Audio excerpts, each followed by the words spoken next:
Thank you, Eckert.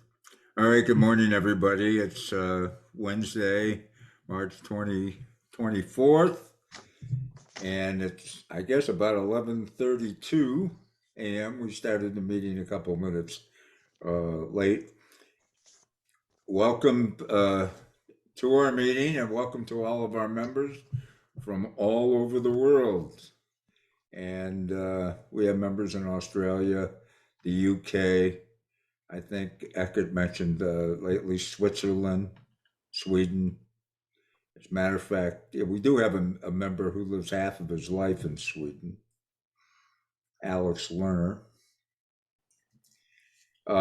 These meetings take place each and every week at the same time through June 30th. You have to be a member of Naples Mac User Group to attend these meetings, and we have about 44 of these meetings a year. Happy Easter and happy Passover to all of our members. Zoom classes, the classes will end as of this Saturday.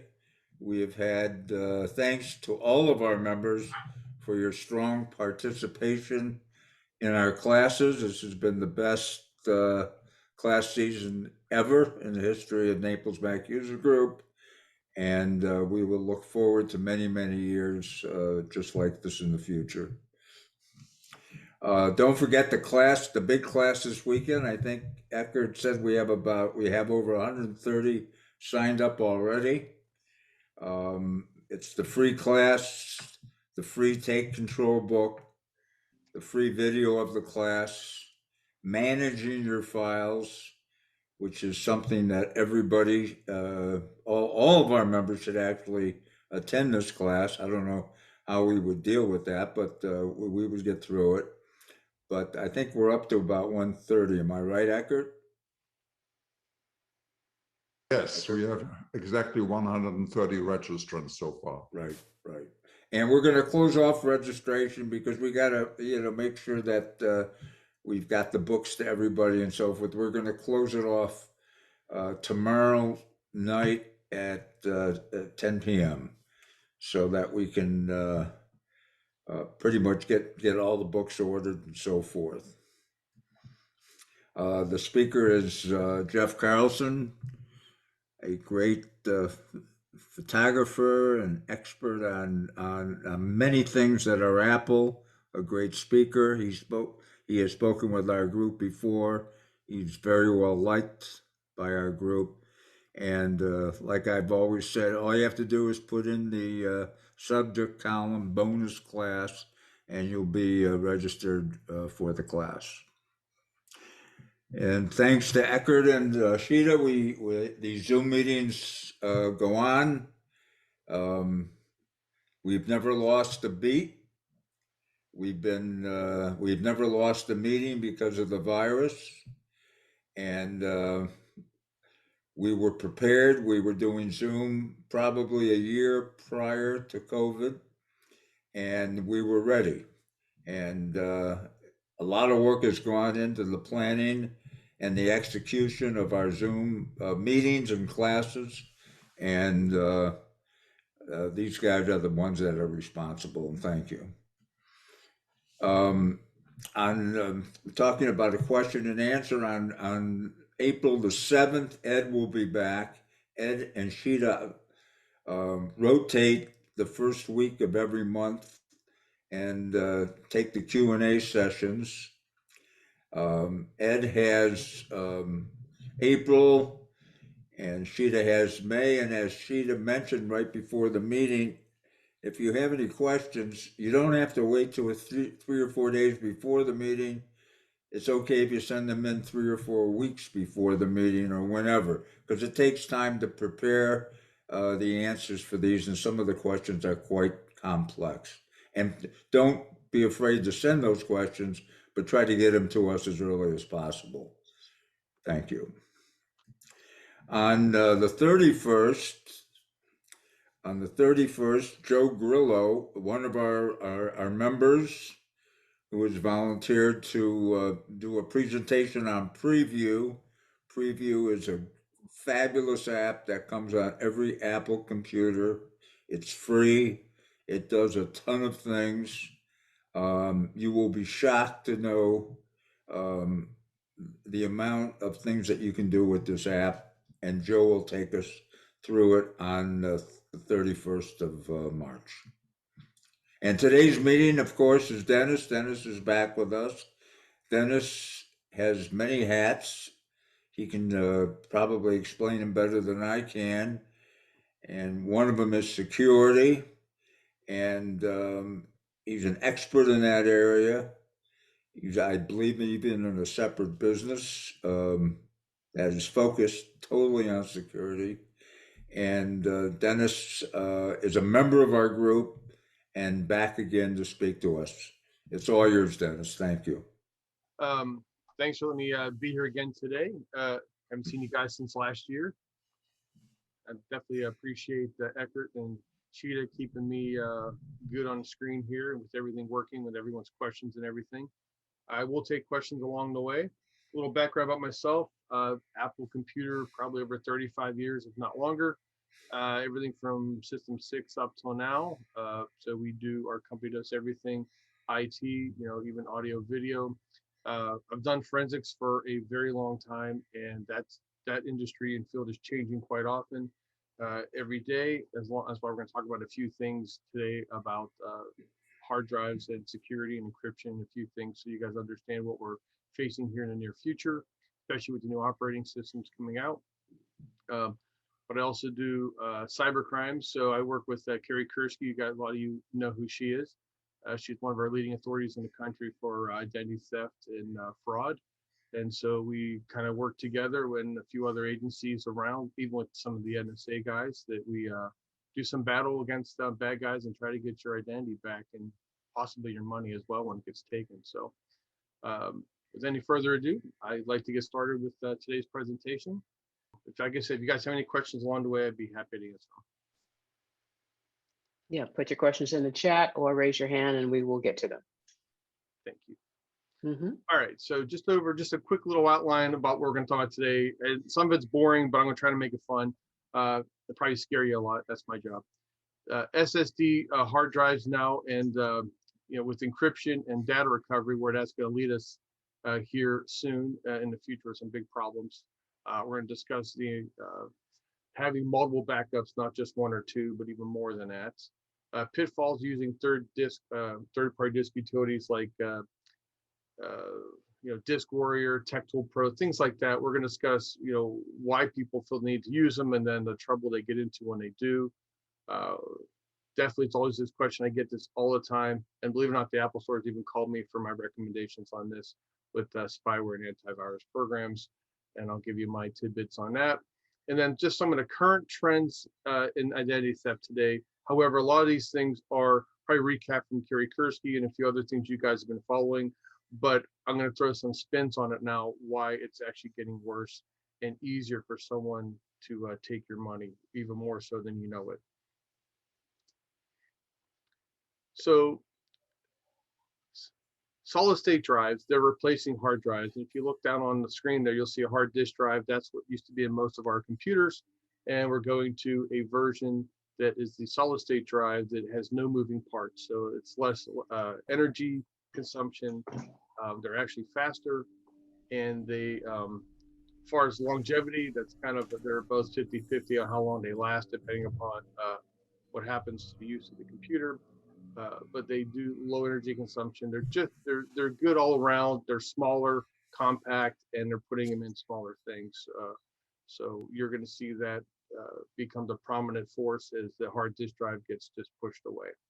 Now, encryption itself is really nothing more than taking whatever data that you have on your device and jumbling it in a fashion that someone who gets a hold of your device can't see it, especially if you had something stolen like a laptop or an iPad or something. So if it gets stolen, if someone can get into it, they may not be able to see your data because there's a passcode or something needed. Or if they stole your hard drive and want to erase it, they won't be able to take it to a pawn shop. So then there's two types of encryption. One is software-based and the other is hardware-based. And there are advantages and disadvantages to both. And we'll talk about why for digital forensics. later why it's becoming a problem with encryption enabled. So software is really simple. It's just software itself. And to make it simple enough for everybody, a lot of you use password managers like 1Password or Dashlane, Data Vault. There's a whole bunch out there. And they use software encryption to take your data and jumble it up. So that way nobody can get into it. But it takes usually a password to get into it. And it's real simple, and it happens at the level of the computer. There's no hardware involved. It's done by software solely. Now, Windows, the reason why I put UC BitLocker up there, they do a hard drive encryption. It's a free program that's not made by Microsoft. It's a free program that they bundle with their system that helps them encrypt the hard drive. As well as Apple's got their File Vault system. It's built into the Mac OS. So it's actually Apple's product built into their system. So Apple does build their system around security. So that is a good thing. It actually works better in BitLocker, but at least they have something for those folks. Because we do have a lot of members, a lot of clients that actually have both platforms, both Mac and Windows. And that's why I mentioned Windows sometimes in my talks, because I also have people that left Windows that come to Mac and still have a Windows mentality because they used it for so many years. So it's like, again, software encryption itself just relies on a password, and then it's real simple. But if someone does get your password, they can get back into things, and we'll talk about that in the next slide. So the pros of software encryption: it's cheap and easy. Like I said, it's a free version of BitLocker. It's given with Windows purchases. Apple includes it in their operating system, so it's already there. It's easy to use. It's done by just the processor itself, and the software to do it, but there are no special chips or anything out of the ordinary. The cons are it's only secure as the rest of the computer. So technically, if you got the password to the computer, you're probably going to have the password to get into all the data files because you're already in. It's usually generally the same password, unfortunately. It also uses the resources of the computer while the software is running to encrypt your data.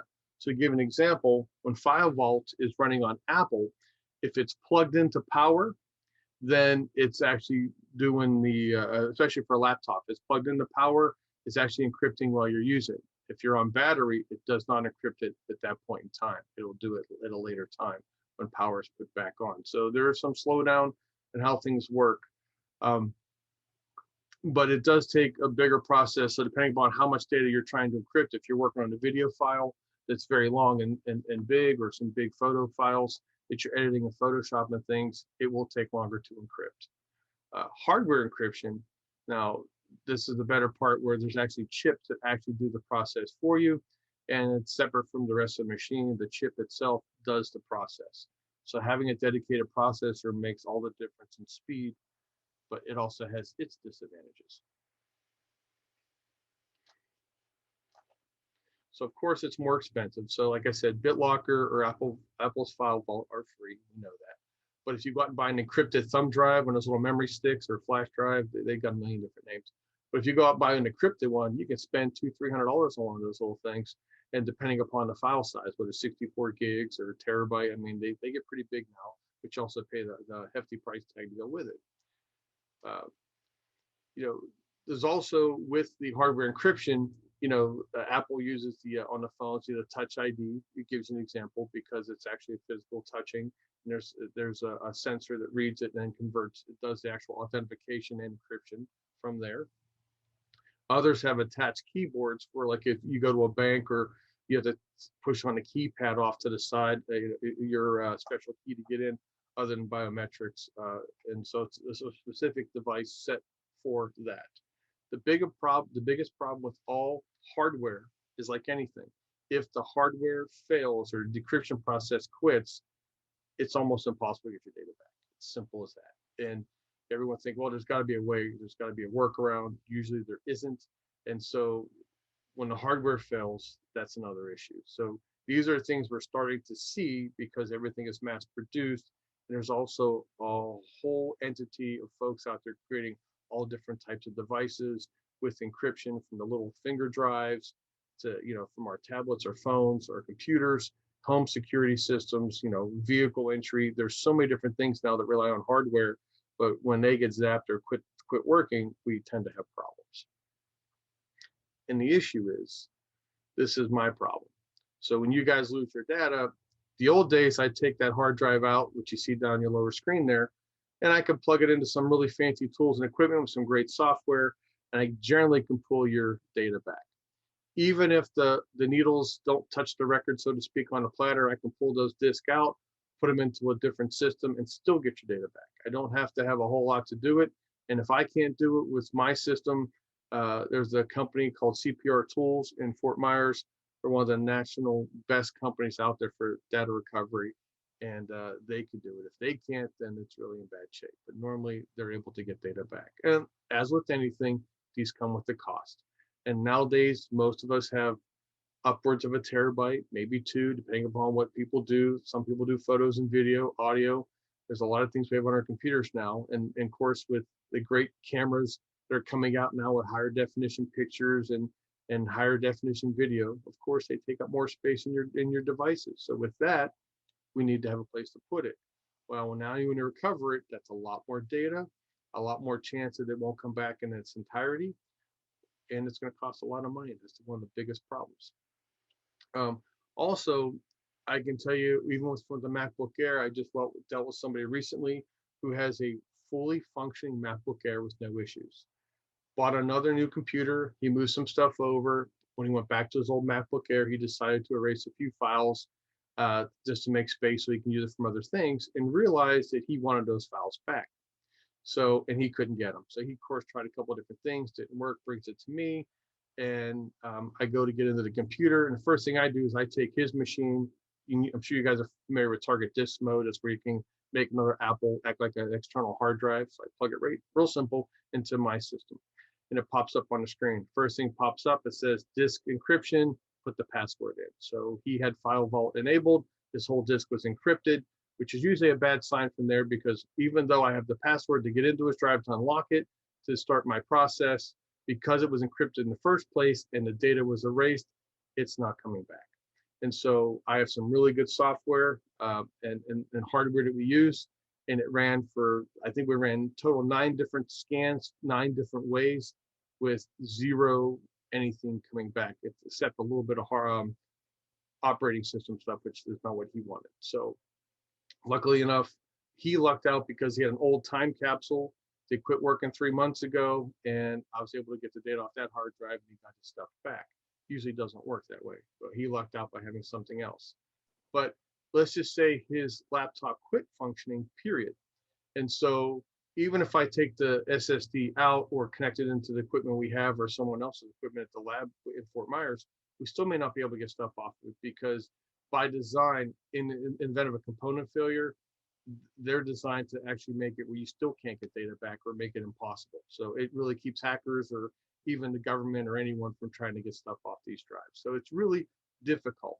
And so with that said, because everything is becoming an SSD, some type of flash memory chip that's going to be in all of our devices, from phones, tablets, computers, into our home appliances, our vehicles, it's going to be a problem, because there's no way to get the data back.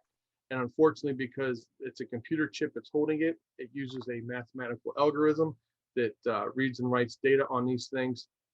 And unfortunately, they also have end of life issues as well that we can't tell. At least with a hard drive, I can tell if it starts, going slow, make clicking sounds, chirps a little.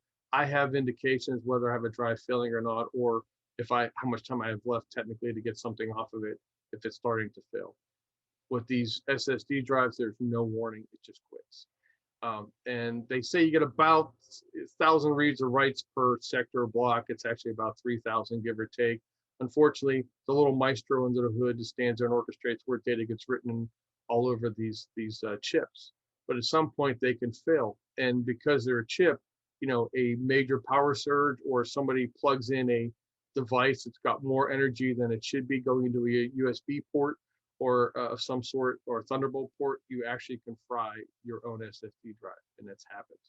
And unfortunately, people, they see things on Amazon that are cheaper because they don't want to go to buy something for an external storage drive and don't pay the money, or look to see if they're rated for Apple and meet the guidelines, because what happens is some of these things don't have the proper electrical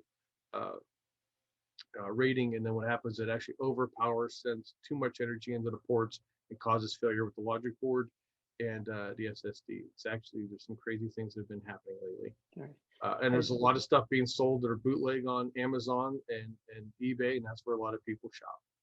All right, Dennis, can I pause you for a second? Sure. Okay, for some reason, you keep going in and out on your mic. So sometimes we hear what you're saying very, very clearly. Sometimes we don't. All right. Is this a little better? That is a lot better. All right. I'm just moving something here. And I want to say thank you. What I want to say, ouch, for what you said so far. So I do have a quick question. Go So ahead. in that case, do you recommend using File Vault at all? So, and that's a perfect question. I'm actually glad you said that, because I was going to figure out how to interject my thought. So with File Vault, it's recommended for people who actually have things that, it's going to sound silly, that are really important. I don't want to say we're not important, because everyone is, but for me, I do a lot of stuff with the computer, as you guys know, but I don't have anything that I really don't, other than just Social Security number and those things we all have. If someone wants my data, they can have it. I don't care. I'm not in politics. I'm not in law enforcement, so to speak. I'm not in high-tech industry where I'm an inventor or a scientist or someone who's doing software and data creation, for apps and things, and stuff like that. Because I'm not that kind of person. I don't have to have anything encrypted. And a lot of people, we worry about encrypting our data. The problem is, when I tell you how we give people the keys to our castle, having an encrypted hard drive really doesn't make a difference, because I just think it's going to make it harder for us in the long run. I don't think we have to use File Vault, but if you are somebody, and everyone has things different. And frankly, some people feel that, hey, their personal data is the most important thing to them. They don't want to lose it, and they want to take every precaution. I don't discourage that. But I do say, if you're going to use File Vault, or you're going to use BitLocker because you have a mixed house and you got stuff for Apple and Windows, that's fine.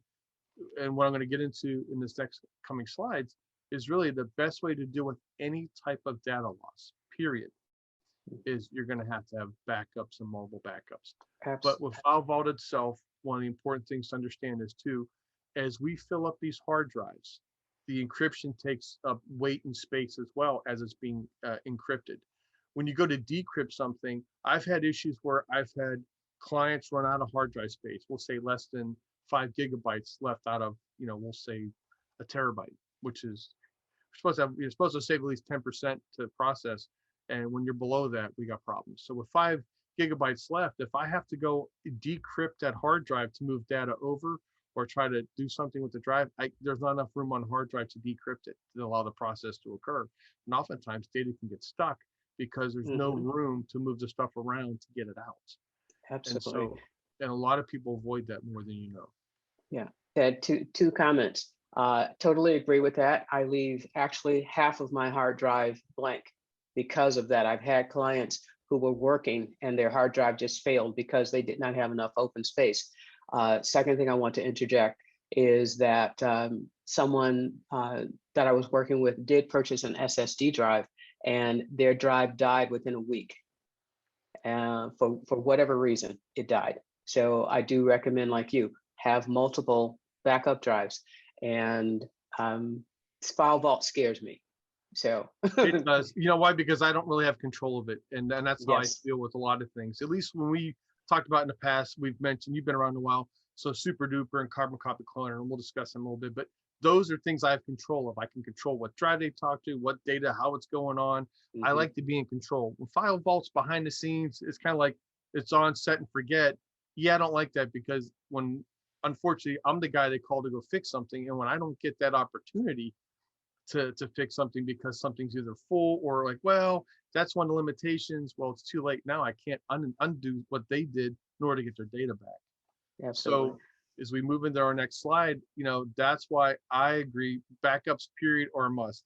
I think if you buy a car, you have to have car insurance. You buy a computer, you have to have a backup, and multiple, just because, listen, these are all hardware devices. They're going to fail.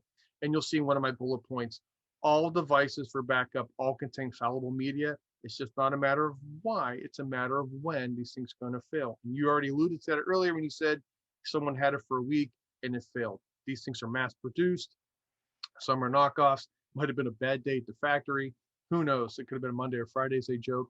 But unfortunately, even Apple stuff, we pay a lot of money for their products. Most of the time, they work great, and when we have issues, we have issues, and it's terrible when things don't work.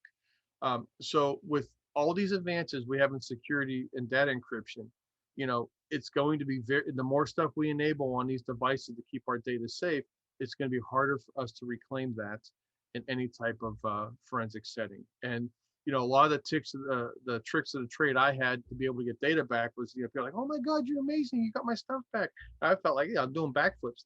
Now I'm like, gee, you don't have a backup. I don't know what else I can do for you. That's how bad it's getting, because we're very limited in what we can do. Now, if the SSD drive was not encrypted, I do have a chance of getting data back, and I've done it. So that's not bad. But there are also issues with that, because if the parts of the chip are starting to fail or just quit writing, I'm not going to pull that data back.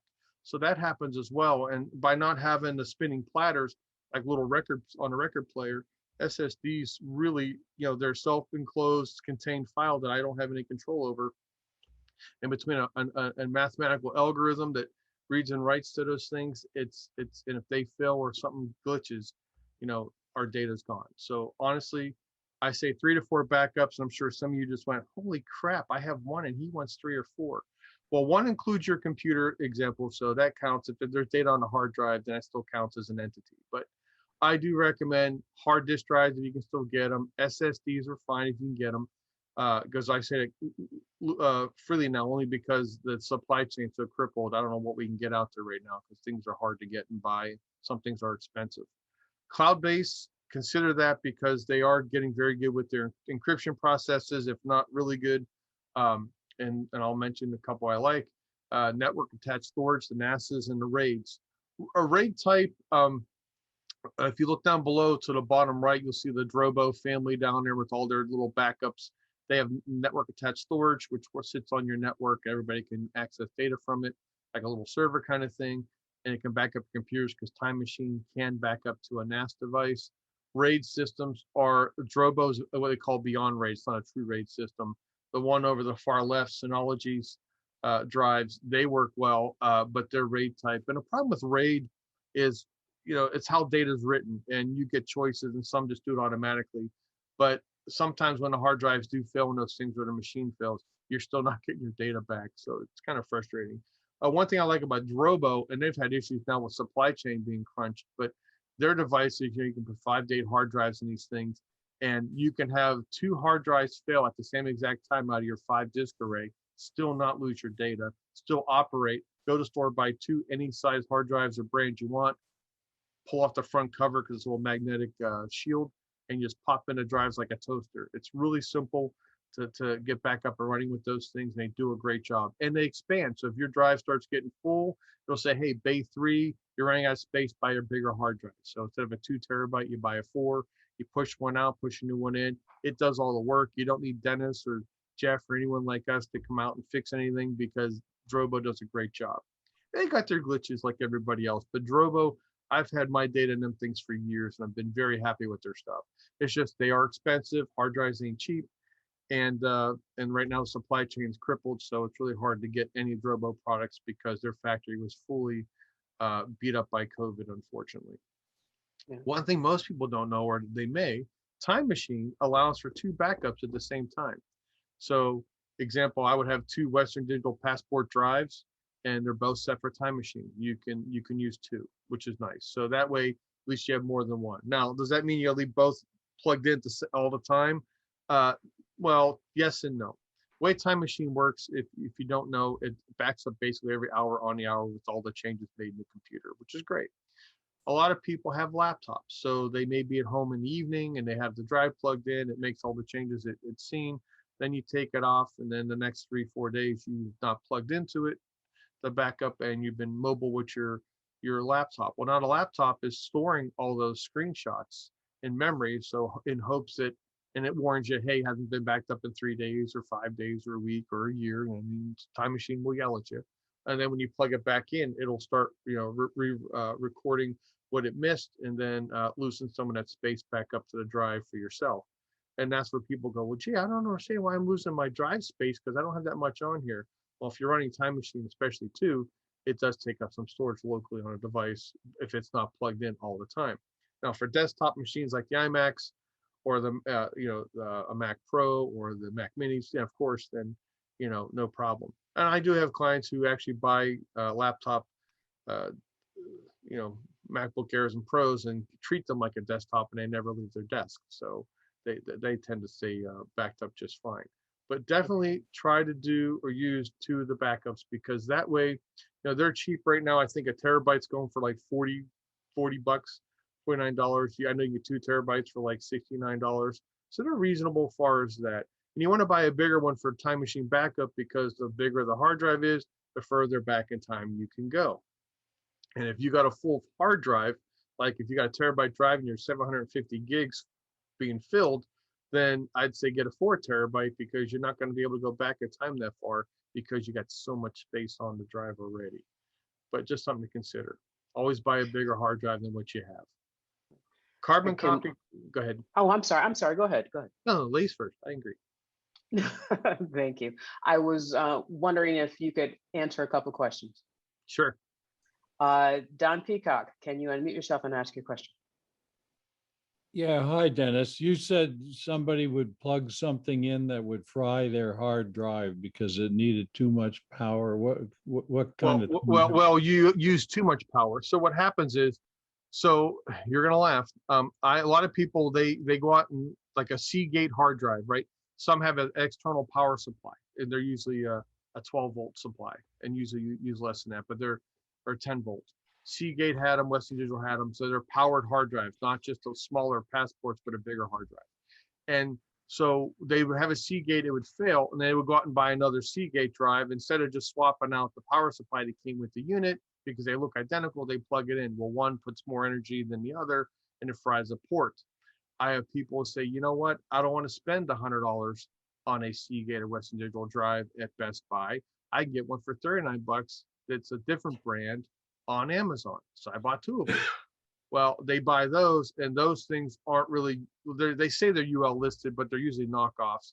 And those devices actually can overpower the port by putting too much energy in the USB cable right at the port side of the computer, and actually fry the logic board right from there, because it's too much energy. In fact, the first thing that happens when you plug it in, you'll smell burning plastic, and the screen goes black instantly on any computer.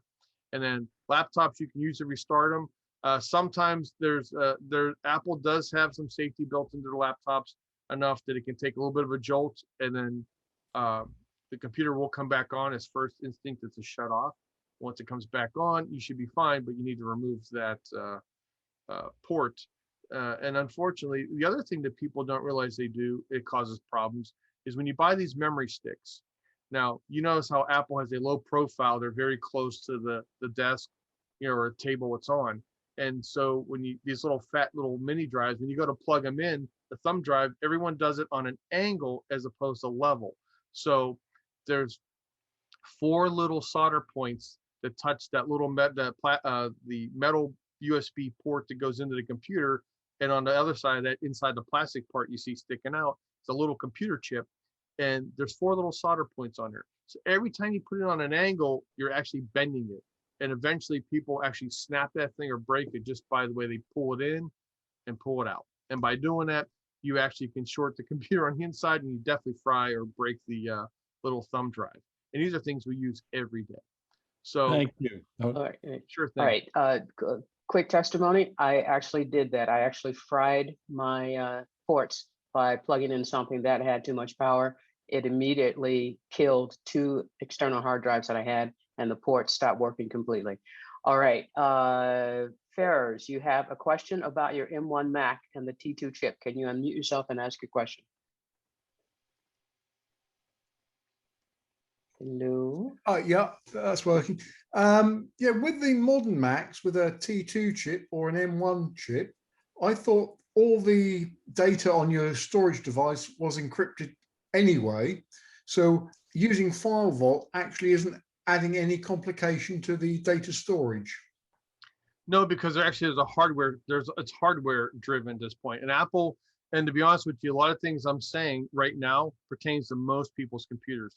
The M1s that are coming out, and we're starting to see the changeover and shift to Apple Silicon, that's changing the way we do everything with computers. Because the way the processor works, you now have neural engines, artificial intelligence, security, graphics processing, besides the mathematics of the processor. Then you have, what am I missing? RAM. So everything is built into these chips, and they're amazing. The problem is they process differently, and so things are going to change on how we do things. So I think that they are extremely fast, and I've set several up for clients already. I'm impressed how fast the M1 really moves. It's very impressive. And I'm old school where someone says, well, get a good, like i7 or i9 processor, get 32 gigs of memory, get at least 1 to 4 terabytes, drive space. And that's how we think, because we're always told to go a little bit bigger because the operating systems each year add more meat and make the computers work harder. Well, the M1's a little different. You notice they only had 8 and 16 gig offerings for memory, and I'm going, no, that's not enough. But in reality, is it processes completely different. So it's changing the way we do computing, which is going to be extremely fast. And so I do think I'm excited for what Apple is going to do. And I think it's going to shake things up in the industry, because you're going to see other companies follow suit. And Intel, I don't know if you guys saw recently, they had the guy who said, hey, I'm a Mac, I'm a PC commercials from years ago. Well, the same guy, I forget his name, Justin something or other. Well, Intel hired him to dog and pick on the M1 chip from Apple, because they're mad because Apple's kind of pulling away, obviously, from Intel to move to their own silicon. Well, just yesterday, it looks like Intel is now going to build 2 new factories, and I think one might be in Arizona, from my understanding, and they're going to try to court Apple so they can make other people's chips, meaning that they like to make the silicon for Apple if they could get the contract. So even Intel sees the writing on the wall. And Apple didn't do this by some whim. Intel's had issues for years. Apple actually saved them way back when, which was amazing. Helped them become a better company, which is good. But they got to the point where they're just, I hate to use the word end of life, but they're running where they can't make it go any faster, take up any less energy, and make them any smaller. So we're just going a whole different route. And Apple's found a way to do it. And the ARM processors are very amazing. And the M1 chip is going to be, the start of many good things to come. So I'm excited for where they're going. Okay. But yes, to answer your question, honestly, it does things differently, and it's much faster and robust. But then the same problem I have too is, yeah, it's encrypting everything. So at the end of the day, no matter what I tell you, the best thing to do is have many, many backups. And so the 2 time machines, if you can do those, because everyone's budget's different. As we move into like carbon copy cloner software, it works better. I've been a super duper guy for years. I'm sure many of you in the club have had personal conversations with Dave Nanian out there at Super Duper. Sometimes he's cranky, but for the most part, he's been a good guy. The bad part is he's having a hell of a time trying to get Super Duper run on Big Sur. And so because of that, I've gave him plenty of time, in my opinion, and I still have to have my solutions ready for myself and my protection. So carbon copy cloners, I just recently paid for it after the trial. I've used it in the past, but now I'm using it. I like it. It's working fine. I don't have any glitches or issues. And but that's not my only backup. So I have 2 time machines. I run carbon copy cloner to several different hard drives. And my Drobos, I actually have one Drobo backs up another Drobo, because I probably have 10 to 12 terabytes on one drive just for a audio collection we keep. But cloud solutions are good as well. I like Backblaze. Some people use Carbonite and other things out there. Backblaze is more expensive. They're more robust. And Backblaze is easy to use. Plus, they also grab external hard drives that are plugged into your system. So people who use Lightroom and have separate hard drives for their photos, Backblaze will get your computer and that external hard drive as well, which is very nice. iDrive does a good job too. And the good thing with both these companies, especially Backblaze, I know for a fact that if you run into a problem where you have a lot of data up in the cloud and your main system fails and you have to get a new computer, or you got a hard drive replaced under warranty, Backblaze can ship you a hard drive with all your data on it, so you can do a direct recovery local versus having to wait for it to all come back from the cloud over an internet connection. So I definitely recommend some type of cloud storage on top of your physical. So this way, at the end of the day, all the stuff we buy is going to fail at some point. So I don't care what you buy, what you have. It's just a matter of time when it will fail. So all I care about is, do we have your data? How many different ways do we have it? And then once we have it, let's find out the best way and fastest way to get it back and get you up and running again. So that's really what I focus on.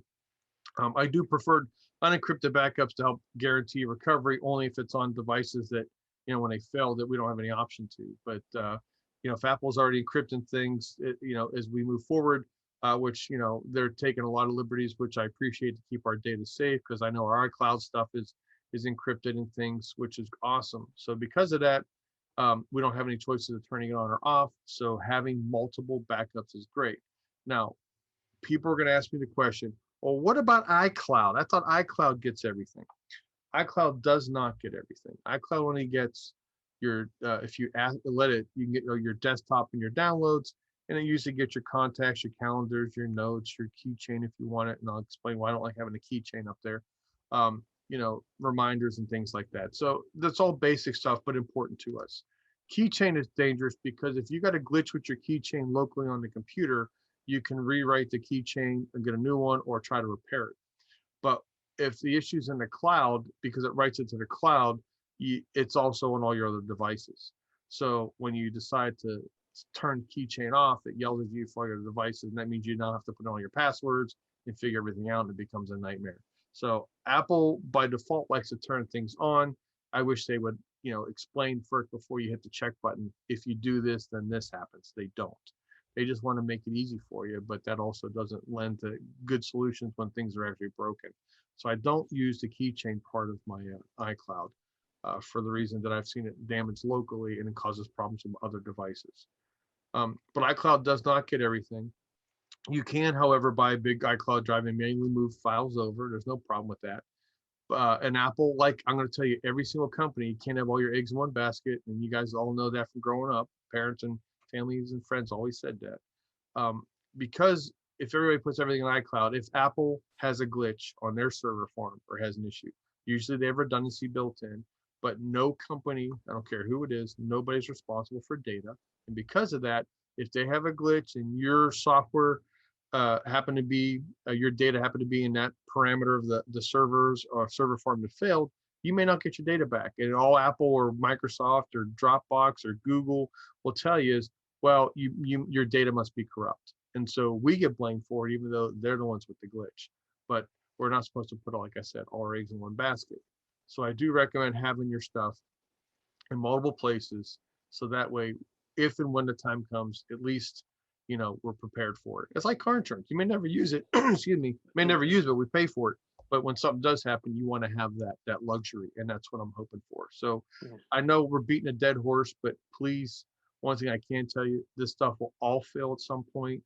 I'm sure there's many Mac members that can tell you that. And I've dealt with a lot of them myself. And you're all good people. And I know that this club is amazing and you guys always go through stuff all the time.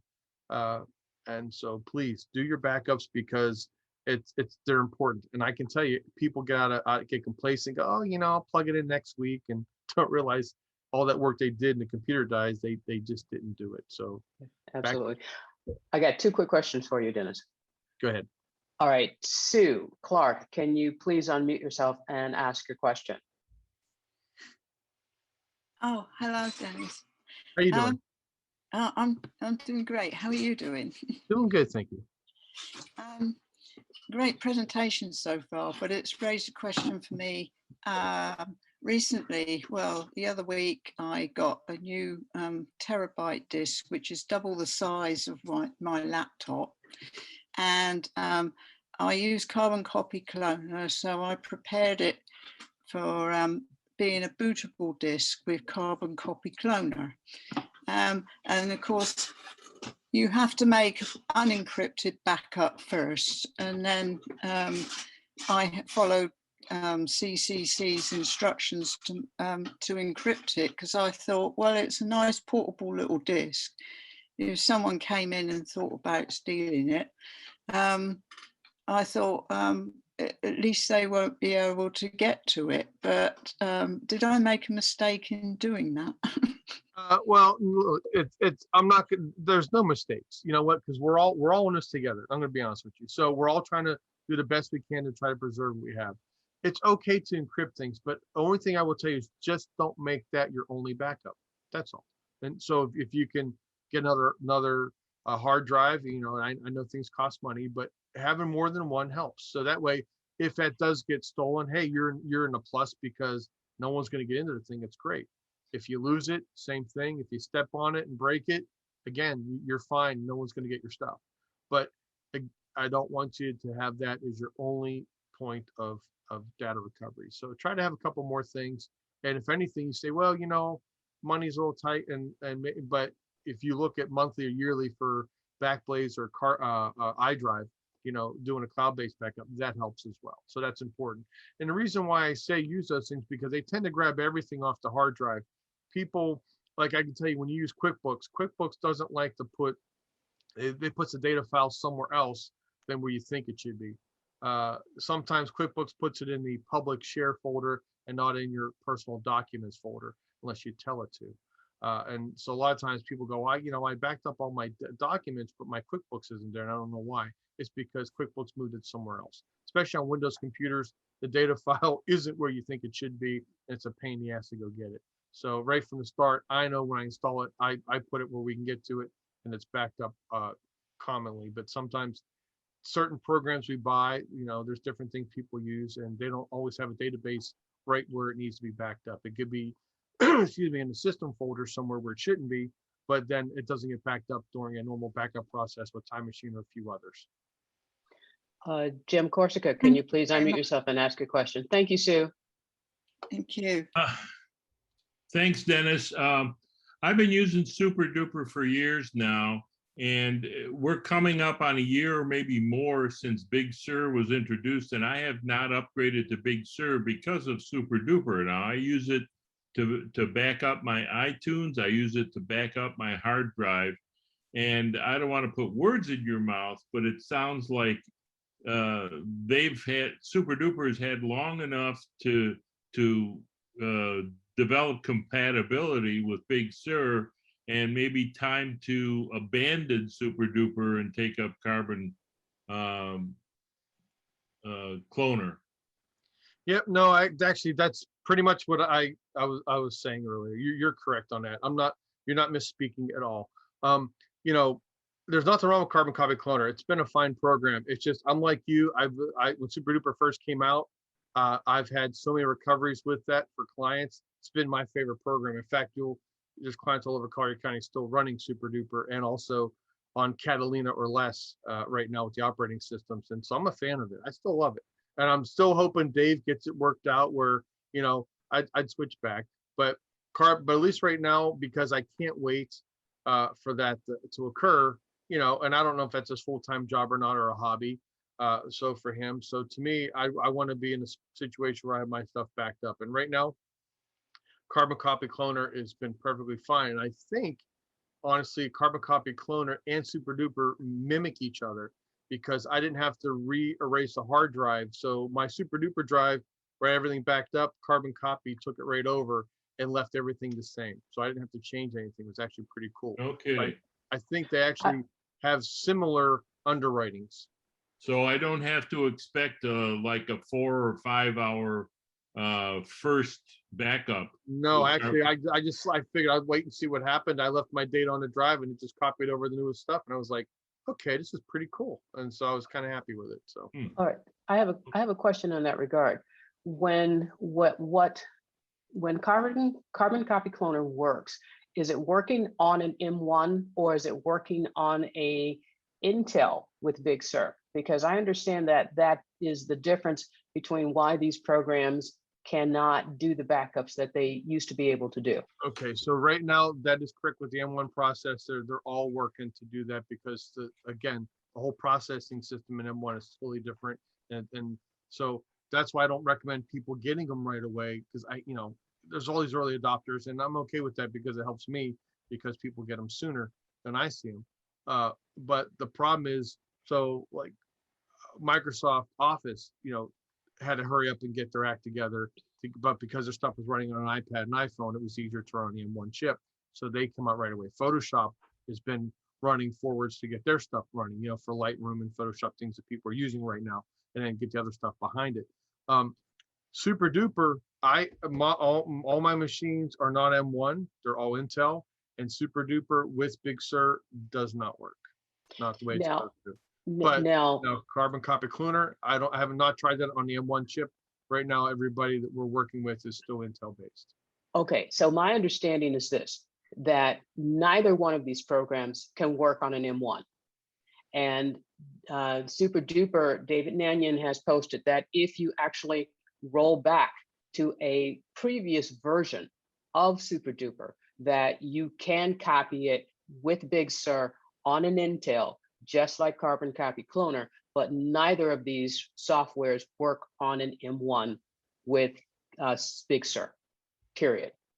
Yeah, and I believe that. Now, one of the things too, and I'm going to try to explain to everybody, we don't really, and it's up, I don't know how everyone else is, but I can tell you, I've been doing this a long time. I've not needed to have a bootable backup at this point, because really, anytime I'm doing recovery for most people, I'm pulling it off a time machine.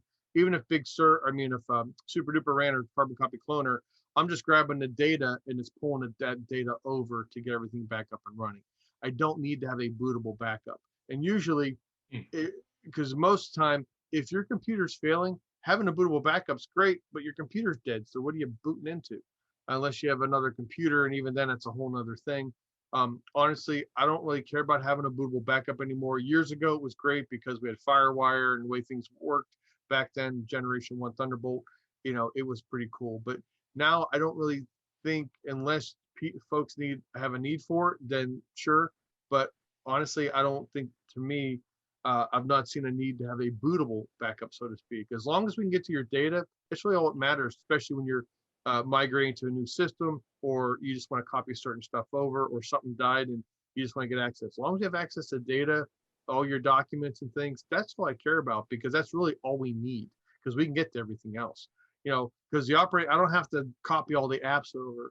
We can always reinstall the apps. And nowadays, a lot of them come back from the cloud anyway, or like Adobe Creative Suite, you just sign into the cloud and boom, all your apps can pop right up. So it's not like we lose them anymore. So it's kind of nice. The old days, it was different because you didn't want to lose, when Photoshop, you paid for, like the CS4 suite, it's a lot of money. Then we bought all the plugins and then all the different things that went with that. And it cost money and time, and you didn't want to have to redo all those things. And then if you had a project, you want to hopefully boot up from a different computer to get it running. Or if the hard drive failed, you can actually boot from the external. But honestly, these days, the way things are working, I don't think a bootable backup is absolutely necessary. But that's just me, and that's just me speaking, but that doesn't mean that fits your needs. So that's how I feel about that. Okay, Carol, you have a question. Can you unmute yourself and ask a question? Yes, thank Thanks, you. I don't Jen. know if you're going to get to antiviral software at some Yep, point, It's but coming up here after one slide. okay, I was wondering what you think about Bitdefender and Norton. Yep, those will all be on my next slide, and I'll tell you about that in a minute. All right, Dennis, all yours. Cool. So third-party disk utilities. So for some reason, when something happens to a computer, everybody feels the need to get out a toolbox and either unscrew something or beat it with a hammer. There are days I wish I could do that, and I'd feel so much better. But I think what everyone needs to do first off is take a pause, because what happens is when people go, oh, my email wasn't coming in, I can't figure out why.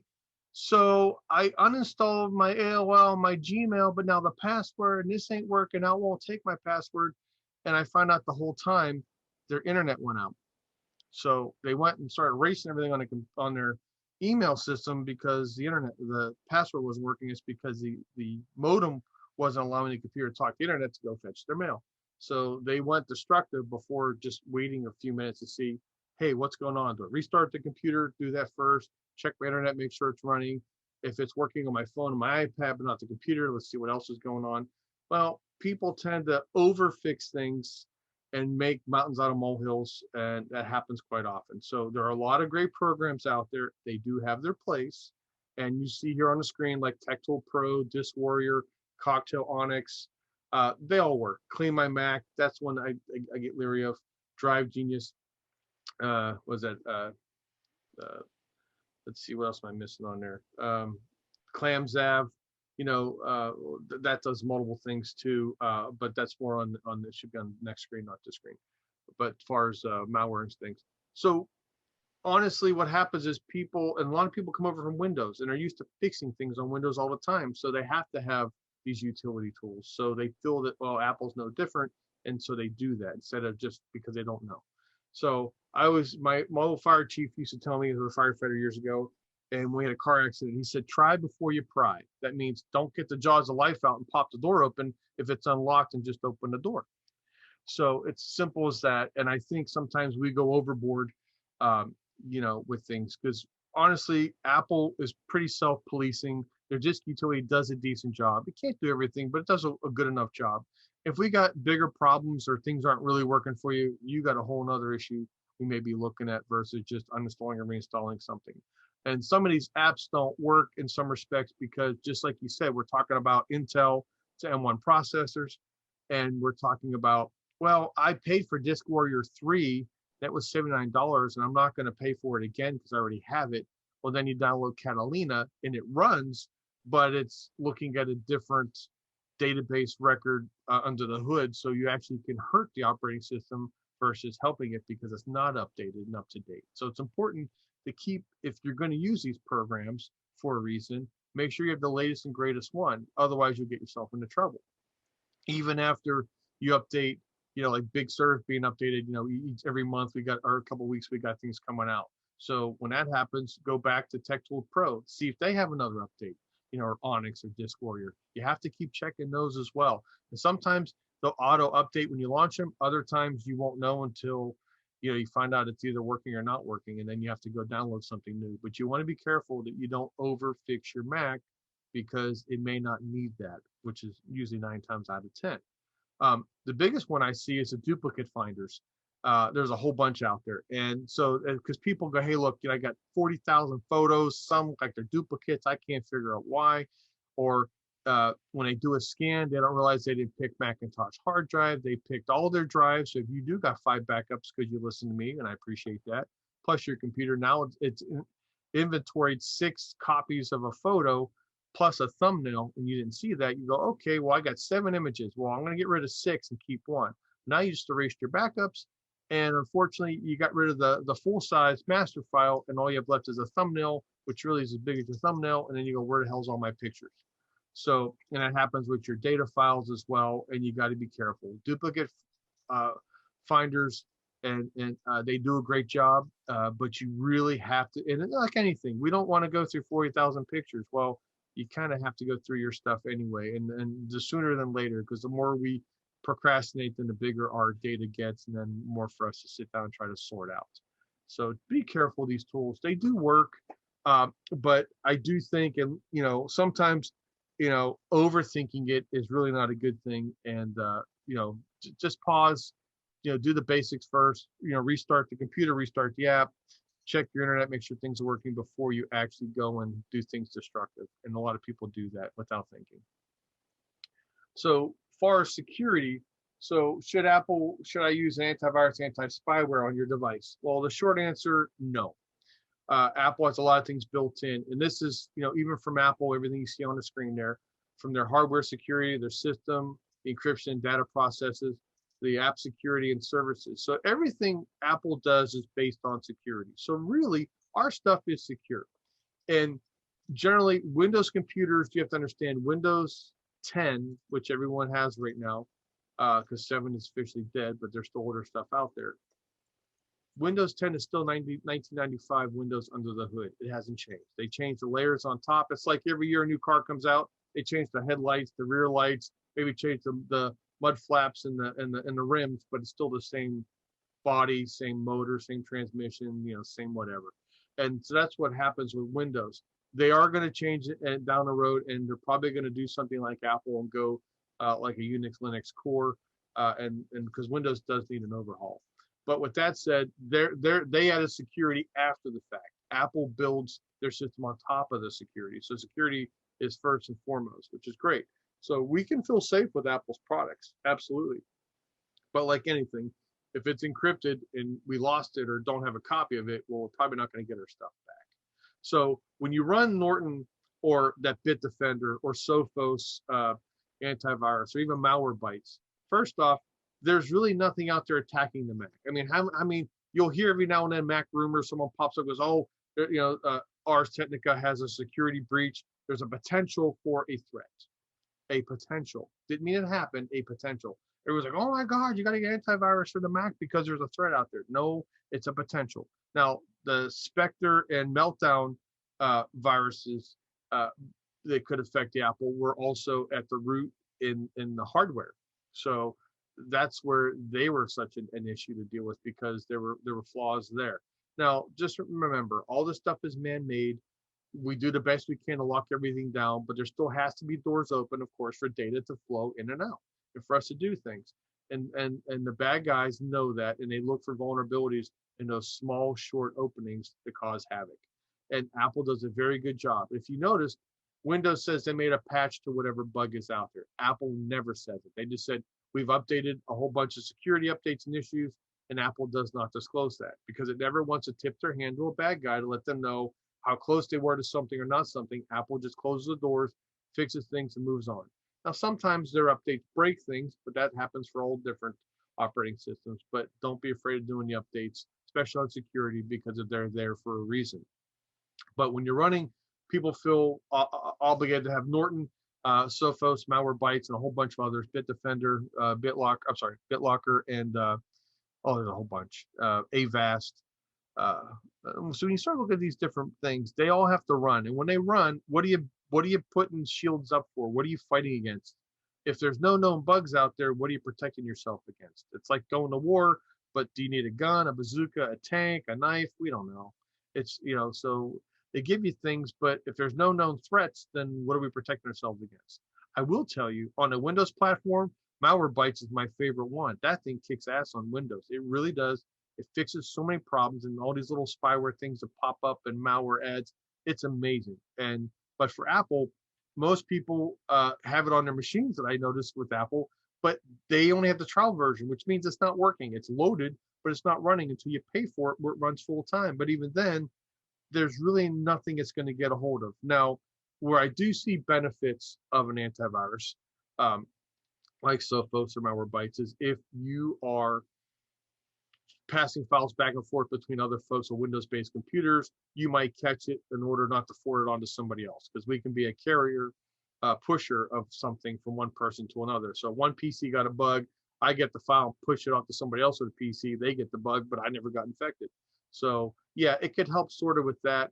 A lot of colleges and universities automatically, by rule, don't care what platform you use, they force everyone to have an antivirus. So my son's at LSU, he's got Sophos, it's provided for free. It doesn't do anything, but he's required to have it on his computer because that's what the university states. So we just have to follow what the guidelines are. But they do slow your device down, especially on PCs. Apple already has security built in under the hood. Their XProtect system is already there.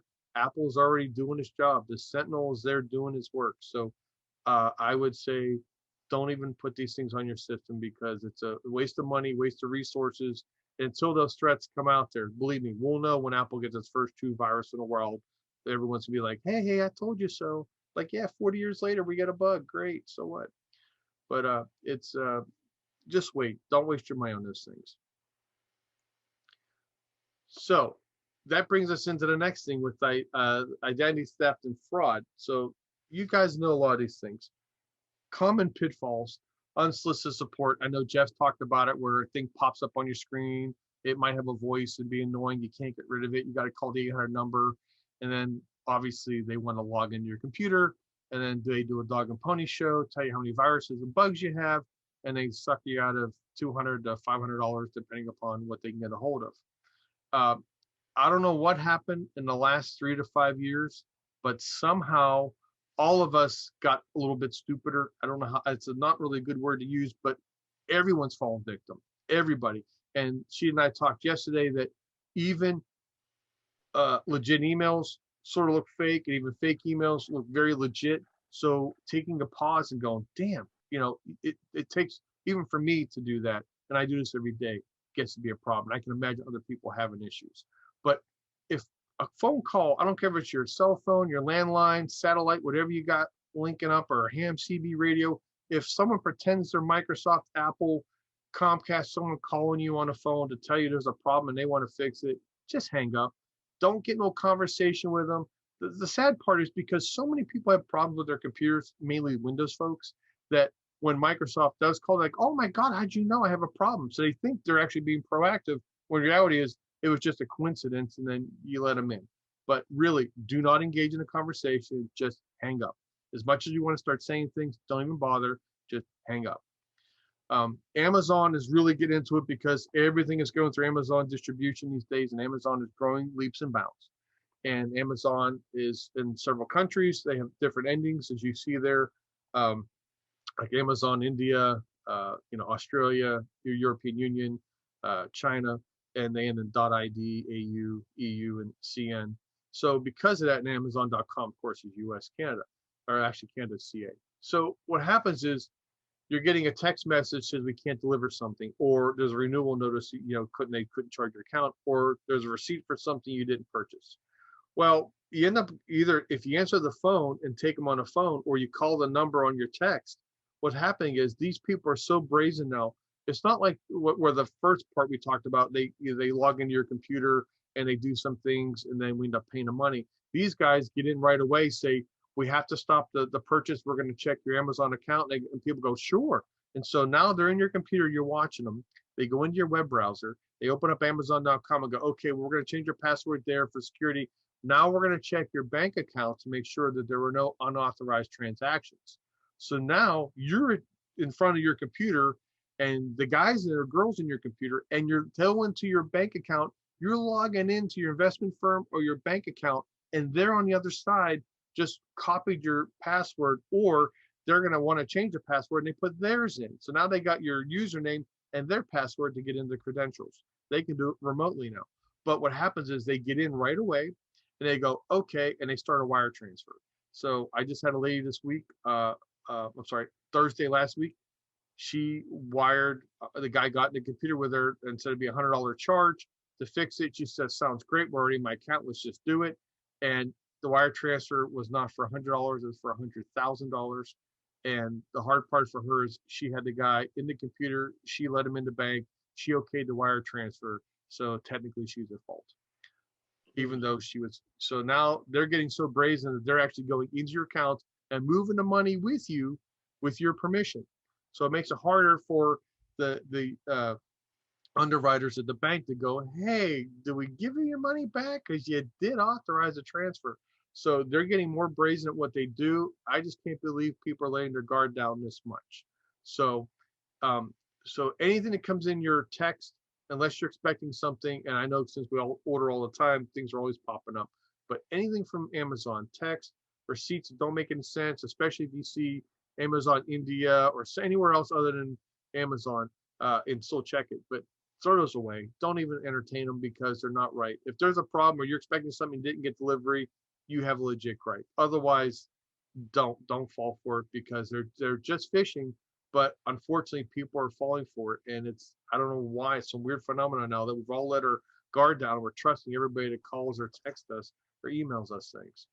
The other ones we're seeing, they're popping up more now, and they're going to a lot of law firms. I'm not sure why, but they're extortion emails, and a hacker claims to have incriminating photos or videos of you, or they've infiltrated all your devices and data. And it's really a calmly written email saying how they're going to get you and pay by Bitcoin or Western Union. Throw those away. Don't answer, don't reply. They don't have anything. And someone says, well, it came on my phone and my tablet and on my computer, so obviously you know something. I'm like, no, you get the same email account. It's on all three devices. You got the same email in 3 locations. Just throw it away. So don't fall for those. But they're, unless I always laugh. I said I had a law firm call and goes, well, I got to pay this. I got to be in business. I got to pay $10,000. I can't be offline. I'm going, does that mean you're guilty of something? He start laughing, and I said, read the rest of the mumbo jumbo. And it used some kind of Google Translate, so the words weren't correct. Everything was kind of goofy. So he's like, okay, and he laughed and threw it away. But I see these things all the time. They do target title companies, law firms, investment firm, institutions. It's just funny, but people fall for this stuff all the time. Dennis, Yes. what about Silver Sparrow? Can you speak on that? Why do I know that? And I just went dumb on that one. Silver Sparrow was the virus that was on 30,000 Macs? Oh, recently? Yes. Okay, so now that, so what that was is a developer did something untoward. So any of us can be a developer for $99. Apple will give us the tools. We can start writing apps and do anything for Apple's platform. Pretty cool. What the developer did was he had some untoward code in his thing, and it got out there. And so Apple's homework, when because they have to check your app before it goes to the store, but because it was still in development mode, it was being tested. Other people were using it and pulling it down and got it. Now, did it really do anything? There was really no potential warning what it actually did do, or the payloads weren't delivered from the actual intent. But it was a proof of concept to say, yes, this happened. Yes, we got it out to other people. The problem with that is, well, actually, the good news is Apple revoked the developer certificate, which means the app won't run. It also pulls it because the way Apple works is unless you have a certificate for their software, even from a third-party store, it won't download and run on your computer. So they were snuffed out pretty quick.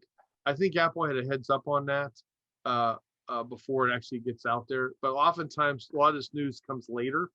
And so Apple's already behind the scenes moving. There's a lot of other companies. They move quick on security threats. They just don't bring it up right away until someone comes out and as a whistleblower says, oh, hey, look, we got this bug.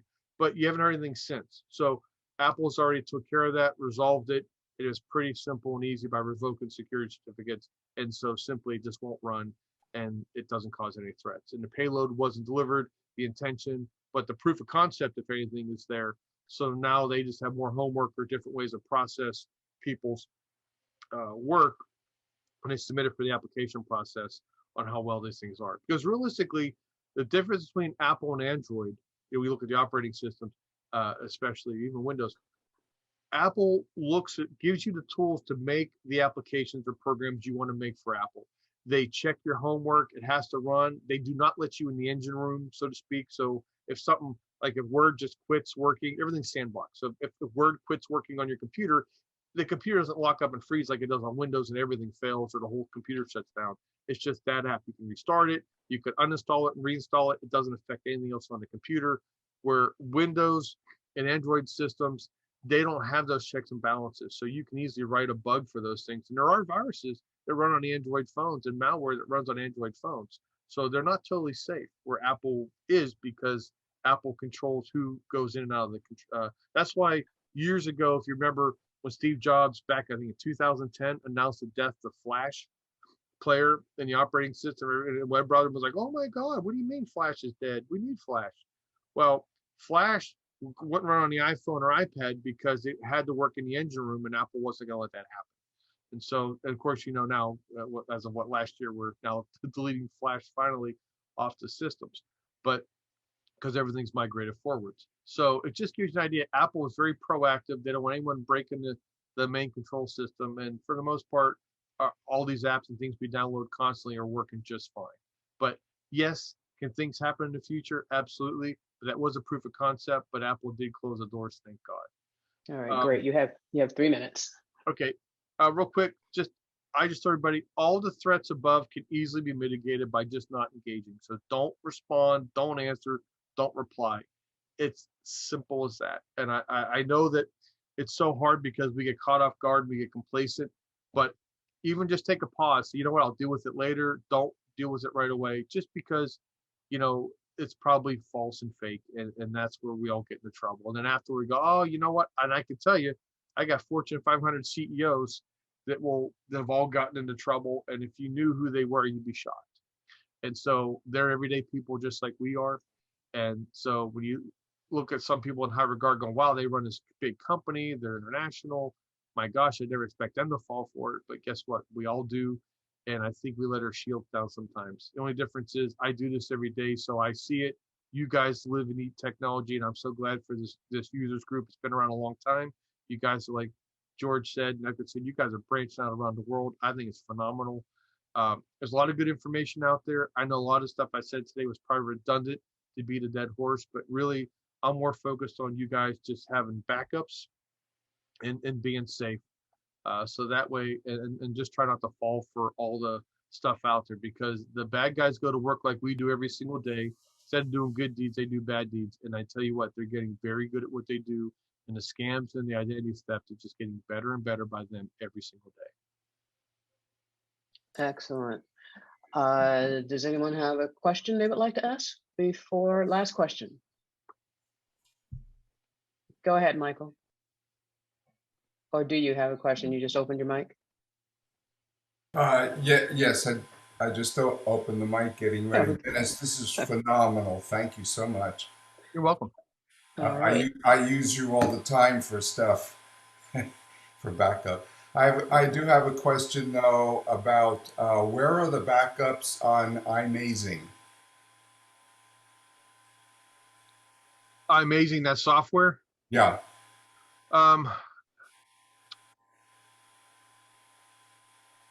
I actually don't know, to be honest with you. I know about the software. I've not used it. One of the things I worry about, Wondershare products. That's not Wondershare. No, It's not but Wondershare. no, it's not Wondershare. But Wondershare products, things like that, I don't like to use because they often don't give correct information. And iMazing, I don't know enough about right now. I can give you an answer to that to answer your question. Sheeta probably can give us an answer. Okay. I can give you an answer later. I believe Jim Cutler has an answer to that question. Jim, do you He know where raised his iMazing? hand. 12:45. I use it on occasion. The default storage place for iMazing backups of your iDevices is exactly the same as the default location for iTunes or Finder backups. Which is where? This is talking on your Mac now. So it's on the Mac. Okay, so it's in your user folder then. Yeah, and it's buried down in containers and backups and all that stuff in your library. And as near as I can tell, there's no functional difference between a stock iMazing backup of your iPhone and a Finder backup of your iPhone. Same encryption, is basically interchangeable. Well, those things do work. One thing I will mention though is a lot of these hard drives are these phones are getting big. You have 512 gigs. If you got one of those things full and you only have a terabyte drive in your MacBook Pro and you're already using 256 gigs, you're filling up your drive quick just with a backup. And that's the second part of the comment on iMazing is you can set the backup location to somewhere besides the normal one, which is important. But the other comment that come up with iMazing backups, or even for that matter, Finder backups of your devices, since it is inside your home directory tree, any backup method you use, like Time Machine or Carbon Copy Cloner or Super Duper, or even just a Finder drag and drop of your home directory, although that's not near as reliable as the others, will pick up every file that's in your home directory, and that includes the iMazing backup. So recovery of that, it's the same as if you have Parallels Desktop on your machine. It puts by default, it puts the VMs in your home directory. And when you back up your home directory, if you don't exclude those VMs, your Time Machine drive fills up rapidly. It does. That's also a nice, because I've had people get viruses on Windows and just delete the ISO, go back an hour or two and put the old one back in, and they pick up and running fine. So that is a blessing, though, I can tell you that. Yeah, and I've done that with Carbon Copy Cloner when I've broken Windows has broken itself or some other problem, and I just use a Finder copy of the Carbon Copy Cloner backup of the VM files. So yeah, anyway. All right, thank you, Jim. Everyone, take a look at the chat, save your chat file if you're able. And George, all yours. Okay, Dennis, thank you very much. It was an outstanding meeting. Well, good. I'm sure everyone here, if you would unmute your microphones and thank Dennis, I'd appreciate it. Thank you, Dennis. Thank you, Dennis. Thank you, Dennis. Much, Dennis. Good, Dennis. Thank you. you. Excellent job, Dennis. as usual. Thank you. Thanks, guys. Thank you. Most welcome. Thank you. Yeah, it's great.